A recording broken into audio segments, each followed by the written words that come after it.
Welcome to the Tour of Pleasure here in the Enchanted Kingdom of Hermione. I'm your host, Zipp Gunn, once again, and I'm sitting here luxuriating in the gifts of the dear Empress, who on a recent trip into the big city of Victoria, Canada, near where the Empire here is located, she came back with some very hard to find blue chimes, which she knows are the Lord Chamberlain's favorite. And what's more, she has outdone herself in the thrift store.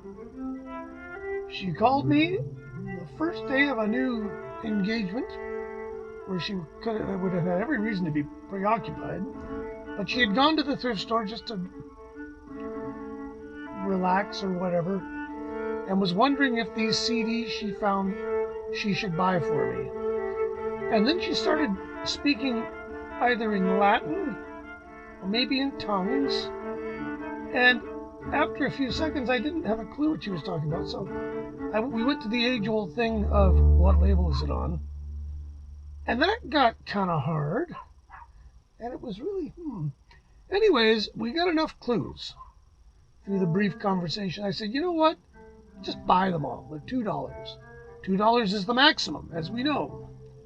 In the Enchanted Kingdom, no, thou shalt not pay more than $2 for a CD in a thrift store.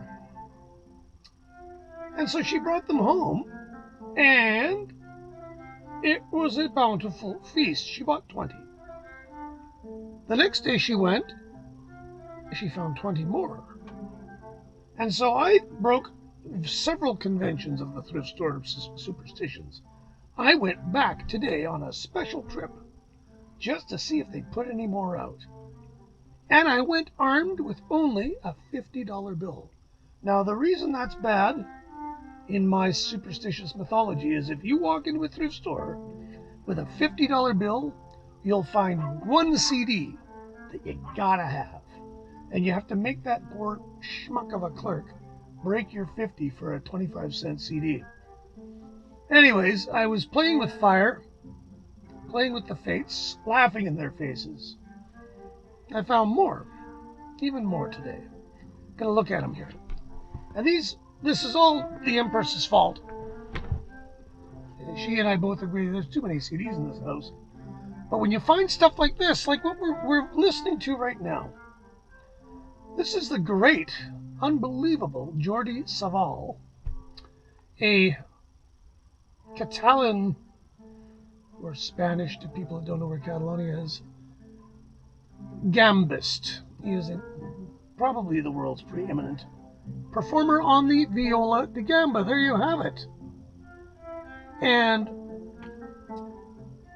I've been buying this guy's records forever. He used to record for EMI way back in the 70s. I have many of his records in quadraphonic, which is just double pleasure for me. He then recorded for a label called Astray, who put out some great stuff. And when you know it, today I went back and there's one of the Astray CDs, Ensaladas, with his group Hesperion 20.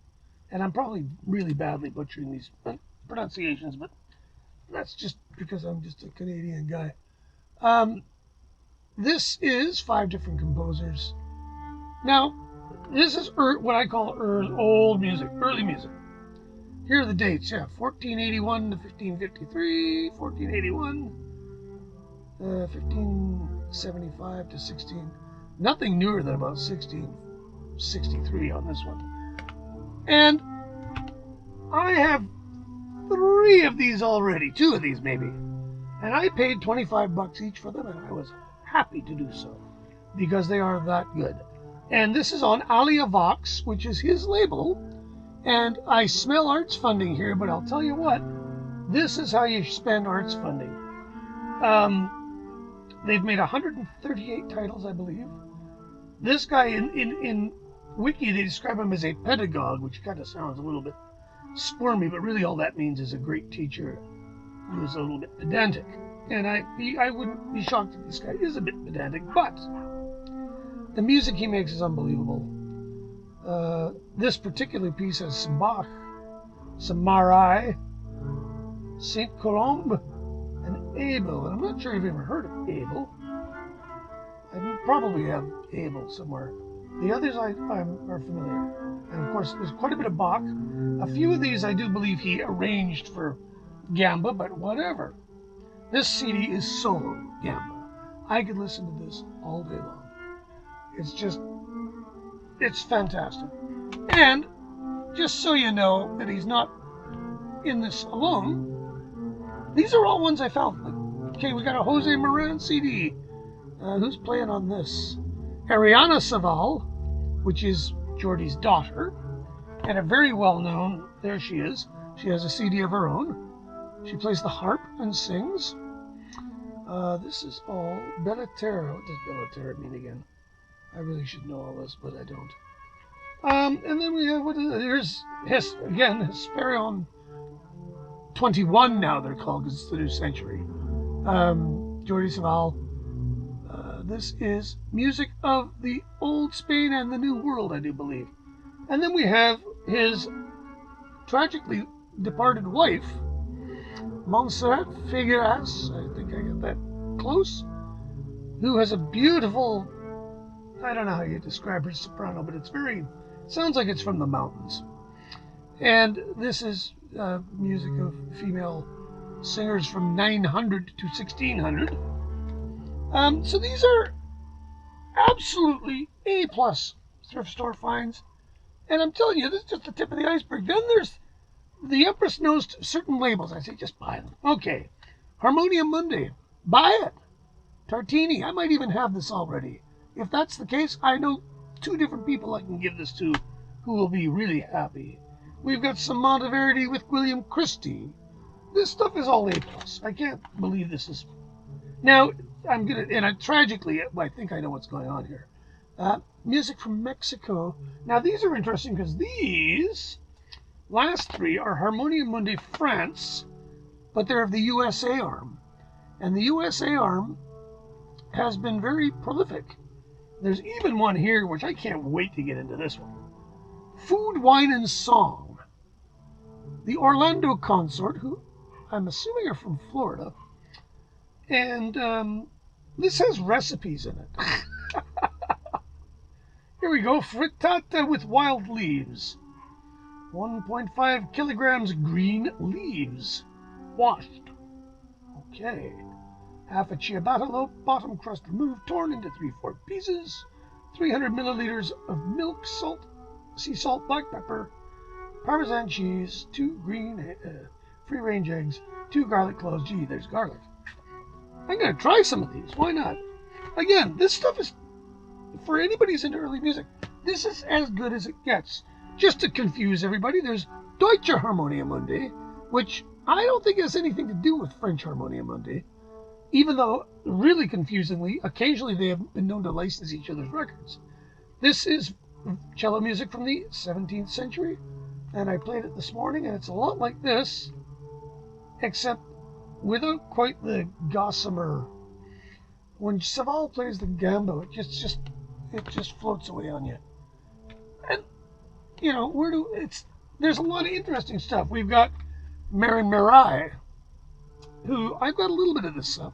This one on Virgin Trio for the music of Pacifica, a Hyperion Quartet plus, what is it? Purcell Quartet with William Hunt.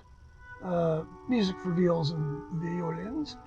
That's going to be fantastic. This one was kind of curious. Monteverdi on Philips. Okay, what's not to like? I opened it up and there was a sticker that said, "Doesn't play right. Waiver." Okay, I know enough about digital sound that digital sound doesn't waver. It either works or it doesn't work. So I plugged this in and it works. And it's wonderful. So there you go. So Emmanuel Paoud, little flute virtuoso. Where the heck is he from? I think he might be German. We got some Johann and Franz Joseph Haydn. Johann Michael Haydn, I should say. I like Michael Haydn. Not easy to find, not stuff you find in the thrift store, so great. We have Archive Production, another label that we all know. Just buy it. If it's on Archive, just buy it. A Flemish Feast by Pifaro, the Renaissance band. which is a band I am not familiar with. What year is this? It does not say. 99. Huh. Anyway, we have, now this I believe is a Quebec label, Analecta. And there's a bunch of Quebec classical labels popping up that are doing some good stuff. So here we have Telemann, the Baroque Gypsies. The Ensemble Caprice I've not heard of. And this one, yeah, okay, I'm not going to buy this. The sexiest bassoonist I've ever seen. Playing Latin American masterpieces, Villalobos, and two guys, Piazzolla, cool.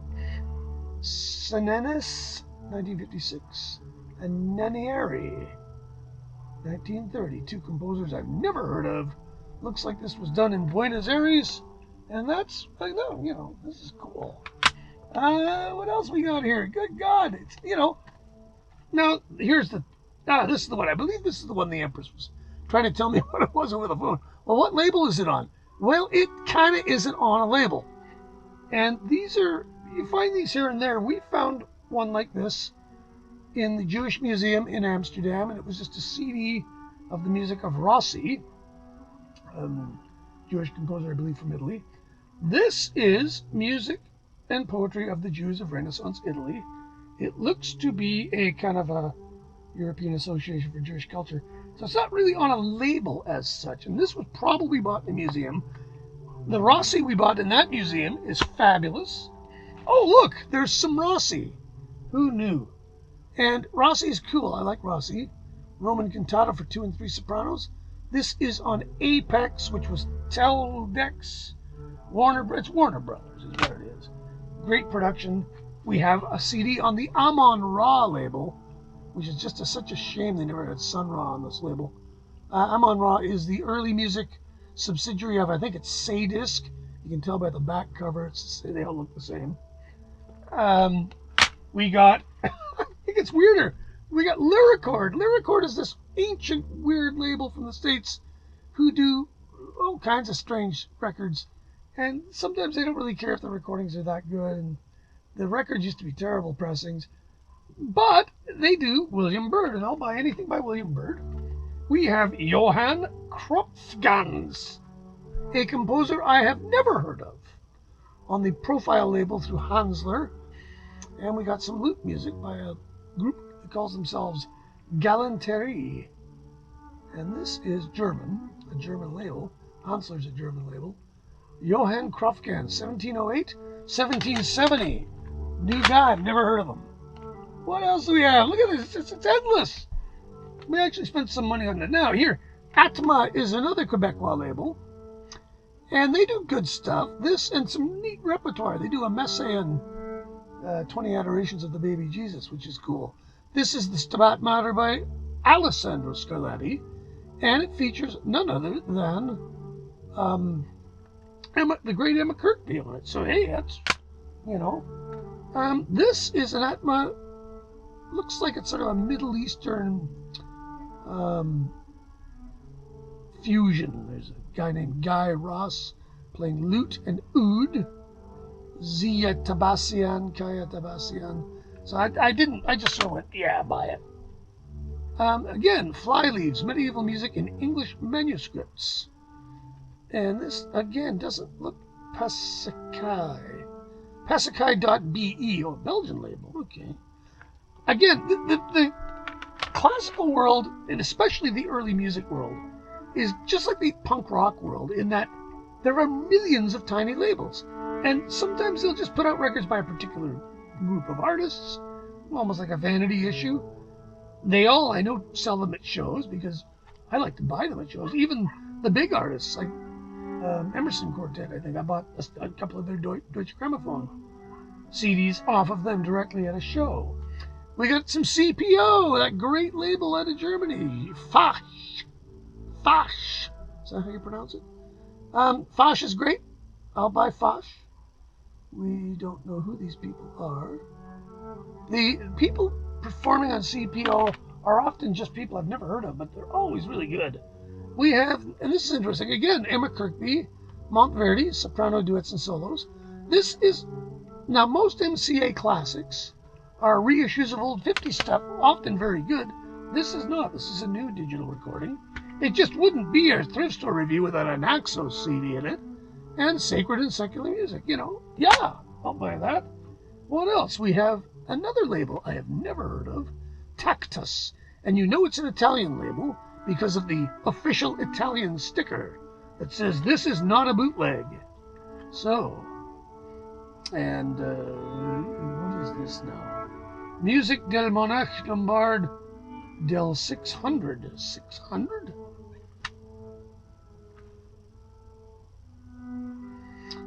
It's early music from Italy.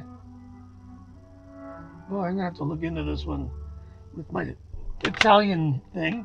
We have an Argo. I'll buy anything on the new, what I call the new Argo label, which is this label that they did on CD with the colored, the CD jewel boxes are all related design-wise. I've never heard a bad one yet. Benjamin Britten, Ceremony of Carols. This is the closest thing to a modern CD that was in this pile. And I'm sure it's because it's based on old stuff. And, you know, okay, you gotta have some Decca London stuff. Music from Elizabethan time, or in the time of Columbus, sorry. Again, these are all largely collections, because a lot of these things, they don't know who wrote them.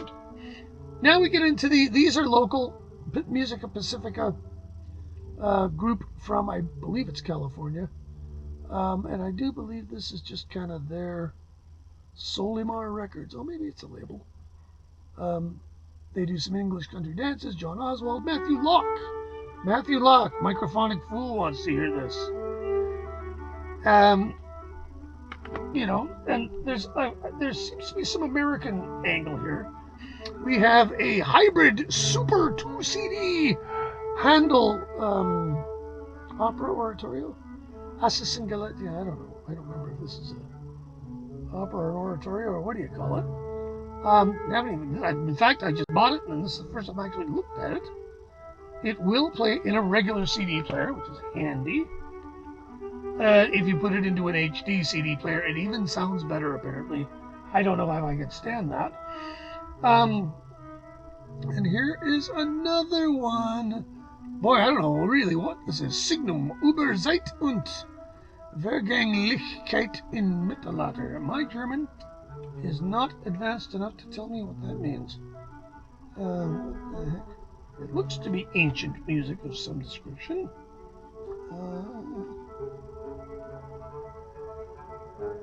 Medieval man. Yeah, so this is more ancient music.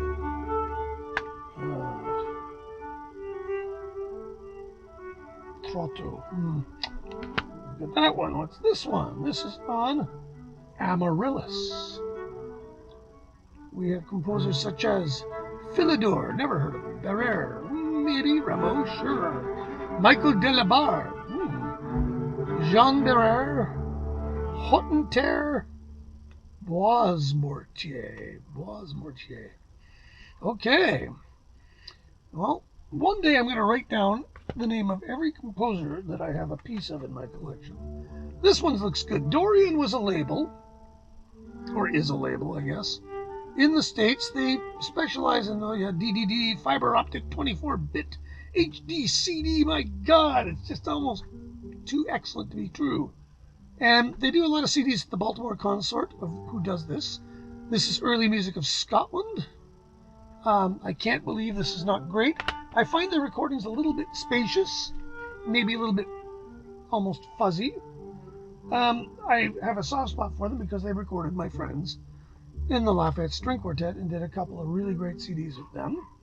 Here we have the Toronto Consort doing Winter Revels from the Renaissance. And sort of the same thing as the other one there. You know, songs from, I would think, the street. And I started to wonder whoever owned this collection must have died. I can't believe they would have thrown this stuff away. And in this collection was the Lafayette String Quartet doing 3 Canadian string quartets. I was delighted to find it. I like to have extra copies of these kicking around because I give them to people. And then, to my delight, I live in Souk, BC, or at least the Enchanted Kingdom is just outside of Souk, BC. And we actually have a Philharmonic. 13,000 people supports a Philharmonic. It's largely amateur. I do believe many of them are retired. Certainly the conductor and music director, Mr. Norman Nelson, who did some time in the St. Martin of the Field, he's pretty much retired, but he does this. They play in the park, and by gum, they've put out some CDs. I didn't even know this. And this one is young artists. They play with young artists out here, and I've seen a couple of those concerts. They were great. This has some Rossini, Rachmaninoff, Debussy, and Mendelssohn. So this is, oh, and some string players from the School District 61 Festival Orchestra. Boffo, and this is a double CD, done to quite a good standard, it looks like. Haven't played it, but, you know.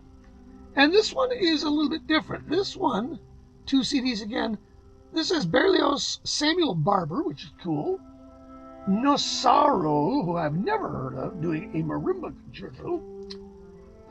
And Cheryl Shantz, who I've not heard of, and an Ionesco piece. And the marimba concerto is interesting because I saw them perform the Mayazumi Marimba Concerto, which was really cool. Here in Souks, I'm watching Mayazumi. And I started to wonder about who might have owned these. And years ago, I bought a bunch of Israeli pressings of great Jewish violinists. And when I opined that a Jewish doctor might have died in the neighborhood, somebody was mocking me. And then I found a sticker on one of the records that had a guy's name, Dr. Shlomo, somebody or other in Indiana. And I got the feeling, again, I felt maybe the person that owned this was a Jewish person. The Rossi was a clue, the Italian clue, but the big clue was when I found this at the end, the first recordings of the great klezmer revival band, the Klezmorim. There's stuff on our Huli. I think I have this on vinyl. This stuff is a hoot, and done very faithfully by these guys.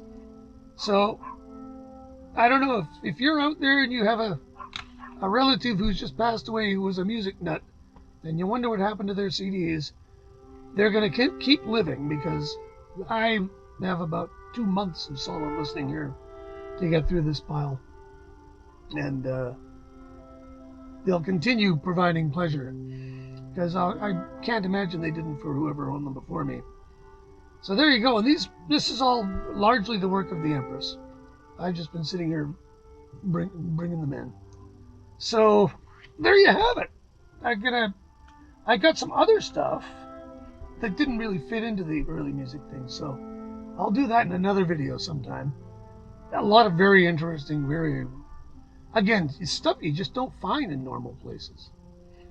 Anyways, there you go. Remember, if it says waivers on a CD, it's probably okay, because CDs don't waver. Take care of each other. We're getting to the end of the tunnel here. And we'll talk to you soon. Don't forget to subscribe and hit the notification button if you want to see more of this stuff. They're not all about early music. Sometimes they're about punk rock. So if you don't like one, just go to the next one. And also remember, what I say in these is my opinion. I got a lot of flack for my reviews of Grand Funk Railroad and Chicago's 4th album. And I had a lot of people trying to argue with me that these are brilliant records. If you think so, that's great. I don't think they're that good, and I'm making fun of them. So people take it personally. I'm just having fun. And if you think it's a great record, you should do a video telling me why it's a great record. Anyways, comments are always welcome, even if they're really negative ones. So thanks for watching, and we'll talk to you later.